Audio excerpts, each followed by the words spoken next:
European leaders have expressed anger and dismay after President Trump's latest comments on the war in Ukraine. And Hamas has released 4 hostages' bodies, including those belonging to a young mother and her 2 young children.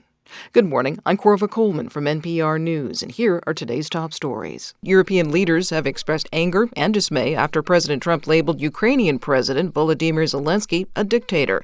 Zelensky says Trump appears to be amplifying Russian disinformation. This comes as the U.S. and Russia held high-level negotiations this week about ending the war in Ukraine. Zelensky was not invited to the talks, nor were any European leaders. NPR's Franco Ordonez says that European leaders are now reaching out to Trump. French President Emmanuel Macron will be in Washington next week to meet with Trump. Also, British Prime Minister Keir Starmer is also expected to visit. Now, like many leaders, Macron and others are concerned about Europe not being part of these negotiations with Russia.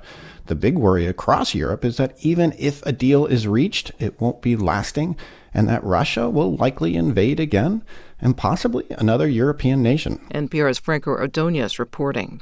Defense Secretary Pete Hegseth has directed the U.S. military to identify $50 billion in cuts for next year.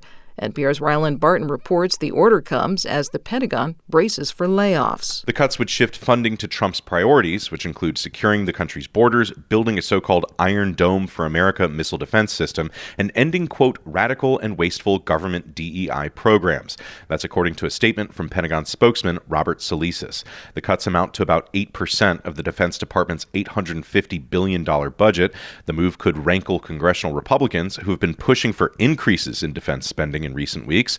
Earlier this week, the Defense Department was told to submit lists of probationary employees to Elon Musk's Doge service. It's part of the wave of firings that's already affected thousands of federal workers.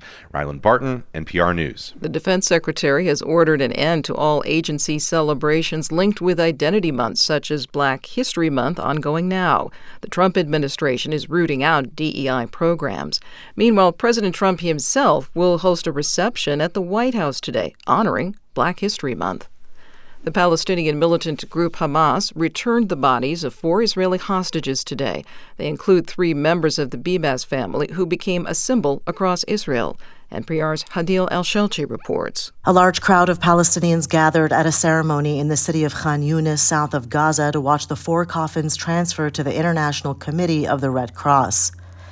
NPR's Gaza producer Enes Baba was at the scene. The stage was like a theater, closed with black curtains, and behind that there was 2 missiles and 4 coffins. There was picture or portrait of Netanyahu himself with blood all over his face and with his own teeth that's like a vampire. Israeli officials confirmed they had received the coffins of the dead Israelis.